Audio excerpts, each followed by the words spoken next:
Oke, kita sambung lagi kelanjutan dari novel Heavenly Demon. Setelah meninggalkan Chloe dan juga melihat ekspresinya, Chris sempat berpikir apakah ia sanggup melakukan sesuatu seperti Henderson, mengorbankan dirinya sendiri saat melawan seseorang yang tidak akan pernah bisa ia kalahkan. Tentu saja itu adalah hal yang sulit, apalagi Henderson juga memiliki keluarga yang harus ia lindungi. Berbeda dengan Chris yang terlahir sebagai yatim piatu. Akan tetapi ia juga berpikir di masa depan mungkin saja ia akan menikah dan memiliki anak. Dan jika demikian, mampukah ia bertindak seperti Henderson? Belum jauh Chris pergi, Cleo tiba-tiba berlari dan memanggil Chris. "Tuan Chris, aku yakin ada kesalahan. Karena apa yang ada di dalam tas ataupun kotak yang ia terima berisi banyak sekali emas." Tapi dengan santainya Chris menjelaskan jika itu semua adalah hak yang harus diterima oleh Henderson. Ya, jumlahnya adalah 300 emas yang bahkan bisa digunakan oleh 4 keluarga sampai ratusan tahun. Tapi Chris juga menambahkan jika itu hanyalah awalnya, akan ada banyak keuntungan lagi dan uang ataupun emas yang akan mereka dapat di masa depan. Intinya tuan mereka yaitu Roman tidak akan melepaskan seseorang yang memiliki kontribusi besar terhadap Dimitri. Informasi tersebut langsung disebarkan oleh kelompok informan yang dipimpin oleh Lucas, dan tentu saja beritanya menyebar dengan cepat dan itu menimbulkan kehebohan. Sindrom Henderson, itulah apa yang dikatakan oleh orang-orang karena setiap warga ingin menjadi sepertinya. Dulu Henderson hanyalah seorang petani, tapi berada di bawah Roman membuatnya menjadi pendekar yang tangguh dan bahkan berkontribusi besar dalam pertahanan melawan Kronos. Apalagi tak kalah saat mereka mendengar pula bahwa Chloe mendapatkan 300 emas. Tentu saja emas tidak akan menggantikan mereka yang mati, tapi setidaknya itu bisa membuat mereka yang ditinggalkan hidup layak selamanya. Berita tersebut juga sampai ke telinga serikat kerajaan yang mendukung Roman. Betapa loyalnya Roman terhadap sekutunya, begitu juga dengan orang-orang yang mengabaikannya. Roman membalas apa yang mereka lakukan. Dengan itu pula setiap kerajaan mantap mendukung Roman dan ikut mendeklarasikan perang melawan Kronos. Lalu 2 minggu setelahnya benua Salamander kembali diguncang. Tak kalah Roman mengeluarkan sebuah berita terkait dengan perekrutan prajurit pribadi milik Dimitri. Ya, karena apa yang dilakukan Roman terhadap Henderson berdampak sangat luas, tentu saja ini bukan lagi menjadi perekrutan biasa. Apalagi orang-orang di bawah Roman, semuanya yang awalnya hanya biasa-biasa menjadi prajurit yang sangat kuat dan juga tangguh. Di lain sisi, tepatnya di Valhalla, Logan yang merupakan prajurit dari keluarga Cliff dan juga peringkat 19 Valhalla menyatakan mengundurkan diri dari posisinya. Tentu saja itu membuat Cliff sangat terkejut. Kenapa sangat tiba-tiba? Apakah ada keluarga lain yang menawarkan bayaran lebih? Oh ya, adanya Logan di keluarga Cliff membuat posisi keluarga mereka menjadi sangat baik, dan jika ia pergi tentu saja akan terjadi guncangan. Dengan kesal, Cliff berkata, "Siapa keluarga yang berani merekrutmu?" Dan jawaban dari Logan mengejutkan karena ia tidak menerima tawaran dari keluarga manapun di Valhalla, melainkan ia ingin pergi ke Dimitri. Ya, Logan menyaksikan pertarungan antara Dimitri melawan Morales dan juga Barbossa. Sejak saat itu ia sangat mengaguminya. Roman merupakan prajurit sejati yang bahkan tidak gentar tak kala diundang oleh negara yang jelas-jelas ingin memusnahkannya. Tidak hanya itu, apa yang ia lakukan kepada bawahannya juga sangat luar biasa.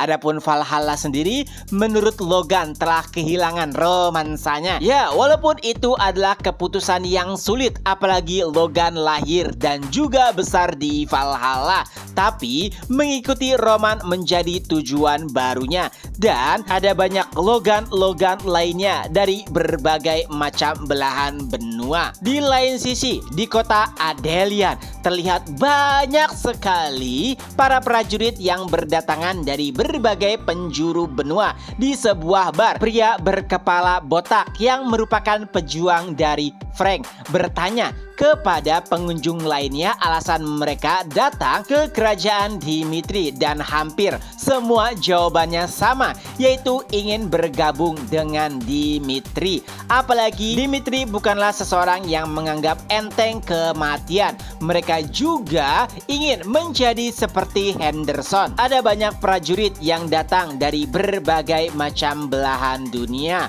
Frank, pengungsi Odelia, Umberto, Cairo, dan bahkan sosok yang mengejutkan. Awalnya ia mengaku jika dirinya dari Frank, tapi orang Frank tahu jika logatnya tidak seperti mereka, dan ternyata benar. Sosok tersebut adalah Robin. Ia merupakan ranker di Kekaisaran Kronos. Ya, kehadirannya tentu saja mengejutkan semua orang. Kronos merupakan kekaisaran yang besar dan juga terkuat. Jadi, kenapa orang Kronos jauh-jauh untuk mengikuti perekrutan Dimitri? Robin pun menjelaskan jika Kronos sangatlah kejam. Bahkan orang seperti Baron Carton yang telah memiliki banyak kontribusi dibunuh hanya karena satu kesalahan. Dan saat mendengar jika Roman tidak menganggap enteng kematian, ia pun melarikan diri di tengah malam, lalu menyogok penjaga gerbang warp, dan pada akhirnya tibalah Dimitri. Ia bersama dengan keluarganya, dan bahkan anak istrinya merasa sangat ketakutan karena Kronos tidak akan mengampuni pengkhianat. Tentu saja itu adalah cerita yang menyentuh, dan itu juga membuat seluruh prajurit yang ada di dalam bar sadar jika jalan mereka pastinya akan sulit, karena mungkin ada banyak Robin lainnya, yaitu pejuang dari Kekaisaran Kronos yang ingin bergabung dengan Dimitri. Keesokan harinya, Jonathan yang menjaga gerbang Dimitri berdiskusi dengan rekannya. Ia bertanya, kira-kira ada berapa orang yang akan mendaftar sebagai prajurit Dimitri? Ia menebak setidaknya 10.000, dan ternyata dugaannya sangat meleset. Dari tadi ada gerobak mondar-mandir memasuki Dimitri, dan ternyata semua itu adalah berkas mereka yang mendaftar. Berkas tersebut nantinya akan diverifikasi oleh kelompok informan yang dipimpin oleh Lukas. Mereka yang tidak layak dari informasi saja langsung disingkirkan, dan saat itu sudah ada 10.000 berkas. Karena terlalu banyak dokumen, Jonathan pun ikut serta dalam hal verifikasi, dan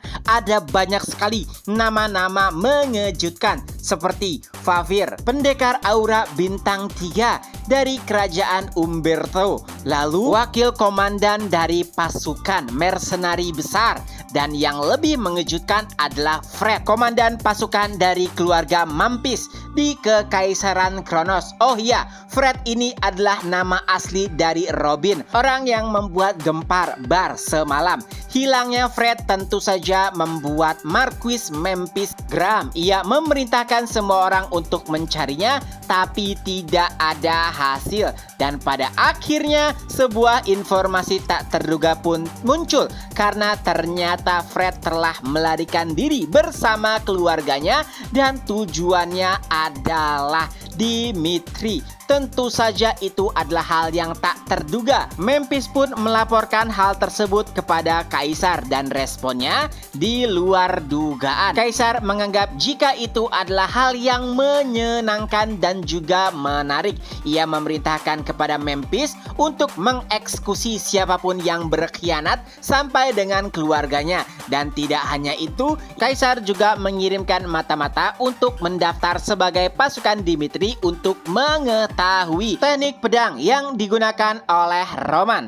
Kembali ke Dimitri, tak terduga 100.000 lamaran telah diterima oleh Dimitri. Tentu saja itu adalah jumlah yang sangat banyak dan sulit untuk mengetes mereka secara keseluruhan. Oleh sebab itulah perlu dilakukan tes awal. Pertama, verifikasi data. Mereka yang datanya tidak sesuai akan langsung disingkirkan. Kedua, tes keberanian dan tes dasar lainnya hingga pada akhirnya hanya tersisa 5.000 orang.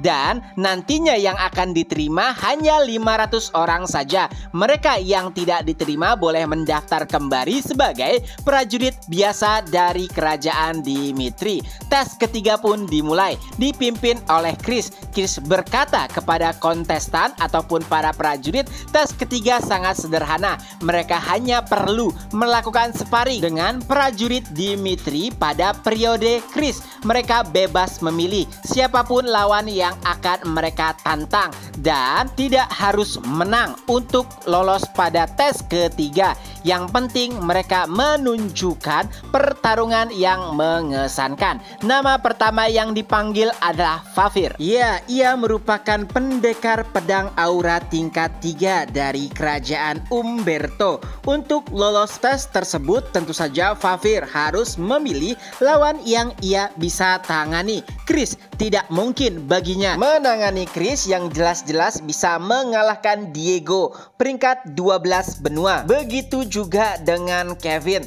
Tapi sayangnya tidak banyak informasi terkait prajurit Dimitri lainnya. Fafir pun mulai mengamati setiap prajurit hingga pada akhirnya ia pun menemukan seseorang yang mungkin cocok menjadi lawannya. Itu adalah McBurry. Salah satu alasan kenapa Fafir memilih McBurry adalah karena ia hanya memiliki satu lengan saja dan itu mungkin memberikannya kesempatan untuk bisa menang. Tapi sayangnya saat pertarungan dimulai, situasinya berbeda dari apa yang ia pikirkan karena McBurry tidak sulit untuk mengalahkannya. Ya, walaupun pertarungan mereka terlihat seru, tapi itu hanya apa yang difikirkan oleh Fafir saja. Sedangkan para penonton yang mengamati menganggap jika serangan Fafir bisa dihindari oleh McBurry dengan mudah dan serangan balasan McBurry mengenai Fafir dengan telak sehingga ia pun tumbang.